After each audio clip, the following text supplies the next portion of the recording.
বিসমিল্লাহির রহমানির রহিম। আসসালামু আলাইকুম প্রিয় ভিউয়ার্স, আশা করি আল্লাহর রহমতে যে যেখানে আছেন ভালো আছেন, সুস্থ আছেন। সবার সুস্থতা কামনা করে রমজান মাসে আরো একটি ভিডিও নিয়ে আসছি। আশা করি সবার কাছে অনুরোধ, শুরু থেকে শেষ পর্যন্ত দেখবেন, কথাগুলো শুনবেন, আপনাদের কাজে আসবে। আজকের মন্ত্রটি খুবই গুরুত্বপূর্ণ। এ ধরনের মন্ত্র ইউটিউবে আশা করি কেউ দিয়ে নেই। আজকের মন্ত্রটা হলো কোনো দুষ্ট পুরুষের বীর্য ধরে রাখা। আপনি মন্ত্র পড়লে তার বীর্য ধরে রাখতে পারবেন। সে কোনো পুরুষের কোনো মেয়েদের সতীত্ব নষ্ট করতে পারবে না। এক কথায় দুষ্ট পুরুষ যে এর সতীত্ব নষ্ট করে, ওর সতীত্ব নষ্ট করে, মানুষের ক্ষতি করে, তার বীর্য আপনি ধরে রাখতে পারবেন। খুবই সুন্দর একটি নিয়ম এবং মন্ত্রটা খুবই ছোট দেখতেছেন। মন্ত্রটা খুবই ছোট। এই ছোট মন্ত্রটার অনেক বড় ফায়দা, অনেক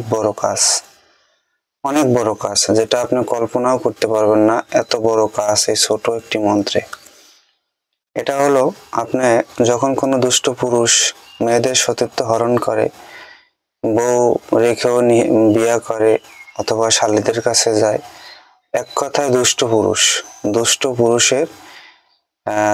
পুরুষের সতীত্ব চন্দ্র হরণ করিতে পারবেন। দুষ্ট পুরুষের বীর্যটা আপনি ধরে রাখতে পারবেন। নিয়মটা ভালো করে শোনেন। দয়া করে নিয়ম না শুনে আপনারা কমেন্ট করবেন না। নিয়ম শুনে তারপরে, না বুঝলে তারপরে কমেন্ট করবেন। এই মন্ত্র অমাবস্যা রাতে শিক্ষা করিতে হইবে।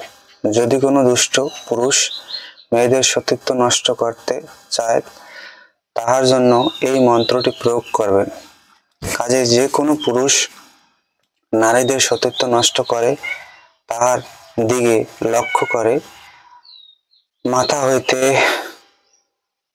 লক্ষ্য করিয়া নাভি পর্যন্ত তাকাইয়া এই মন্ত্র পাঠ করিবে।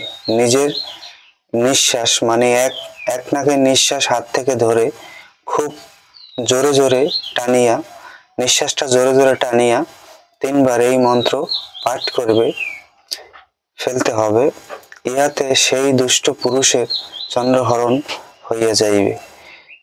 3 বার পাঠ করিবে।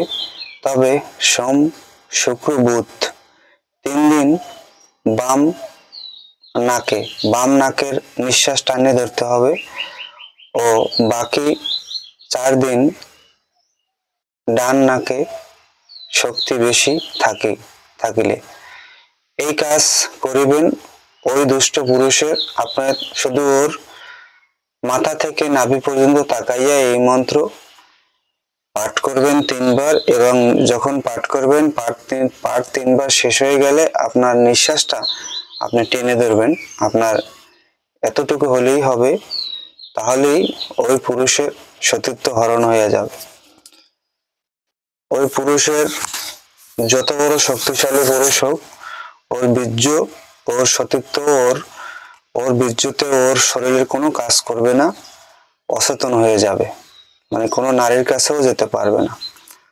আশা করি সবাই বুঝতে পারছেন। যদি কোনো দুষ্ট পুরুষ থাকে, সেই দুষ্ট পুরুষের কে শাস্তি দিতে চান, দুষ্ট পুরুষের বীর্যটাকে হরণ করতে চান, সেজন্য অন্য কোনো নারীদের কাছে না যেতে পারে, তাহলে এই মন্ত্র আপনি প্রয়োগ করতে পারেন। এই মন্ত্র প্রয়োগ করলে ওই দুষ্ট পুরুষ কখনোই সে কোনো নারীর কাছে যেতে পারবে না এবং তাৎক্ষণিক তার প্রসঙ্গটা একেবারে ছোট হয়ে যাবে এবং ভিতরে উঠে যাবে, পড়ে থাকবে, কোনো ফায়দা আসবে না। এই মন্ত্রটা এত পাওয়ারফুল এবং এত গুরুত্বপূর্ণ। আশা করি সবাই বুঝতে পারছেন। সবাই ভালো থাকবেন আর এই মন্ত্রটা প্রয়োগ করবেন। এই মন্ত্র প্রয়োগের মাধ্যমে যে কোনো পুরুষের চন্দ্র হরণ করতে পারবেন আপনি। মাথা থেকে নাভি পর্যন্ত তাকাবেন এবং এই মন্ত্র 3 বার 3 দফা পাঠ করবেন এবং একটা নিঃশ্বাস নাক হাত দিয়ে চেপে ধরে বাকি নিঃশ্বাসটা জোরে টান দিয়া এই মন্ত্র 3 বার পরে টান দিয়ে লাস্টে ছাড়বেন। ওর বীর্যটা হরণ হয়ে যাবে, ওর শরীরের শক্তিটা, রাজাটা আপনি হরণ করে ফেলতে পারবেন। কোনো অন্যায় কাজে এটা ব্যবহার করবেন না, শুধু দুষ্ট লোকের জন্য এটা ব্যবহার করবেন। আর যদি অন্যায় কাজে ব্যবহার করেন, তাহলে কিন্তু আপনার শাস্তি অনিবার্য। ভালো থাকবেন, সুস্থ থাকবেন। এ পর্যন্তই। আসসালাম।